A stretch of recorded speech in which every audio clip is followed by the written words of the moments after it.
ഏതെങ്കിലും കാടിന് നടുവിൽ നിന്നോ മറ്റോ ആണ് അന്നയെ ആളുകൾ തിരഞ്ഞു കണ്ടുപിടിച്ച് തിരികെ വീട്ടിലെത്തിക്കുന്നത്.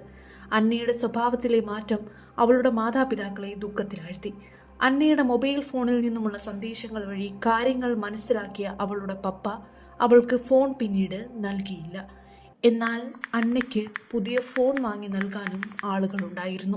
തലയോട്ടിയിൽ ശേഖരിച്ച മൂത്രവും ആർത്തവ രക്തവും കന്യകമാരെയും ആടുമൊക്കെ ആവശ്യമുണ്ട് ഇവരുടെ ആഭിചാരക്രിയകൾക്ക്. വിശുദ്ധ ഗ്രന്ഥത്തിലെ വരികൾ തലതിരിച്ചാണ് ഇക്കൂട്ടർ വായിക്കുക. ദൈവം എന്നിടത്ത് സാത്താൻ എന്നും നന്മ എന്നിടത്ത് തിന്മയുമെന്നവർ തിരുത്തി പറയാൻ തുടങ്ങി. മണിക്കൂറുകൾ നീളുന്ന ക്രിയകളാണവർക്ക്. ഒരിക്കൽ വന്നുപെടുന്നവർക്ക് തിരിച്ചുപോക്ക് അത്ര സാധ്യമല്ല. ദിവസങ്ങൾ കടന്നുപോയി. അന്നയ്ക്ക് അവളെ തന്നെ നിയന്ത്രിക്കാൻ കഴിയാതെയായി. ഭ്രാന്തമായി അവൾ അലറാനും ഭക്ഷണം വാരി വലിച്ചു തിന്നാനും തുടങ്ങി. അങ്ങനെയിരിക്കെ ഒരിക്കൽ ആ ദിനം വന്നെത്തി. അന്നു രാത്രി അവൾ ആ വീട് വിട്ടിറങ്ങി. വേഗത്തിൽ നടക്കാൻ തുടങ്ങി. മലമുകളിലെ ചർച്ചായിരുന്നു ലക്ഷ്യം.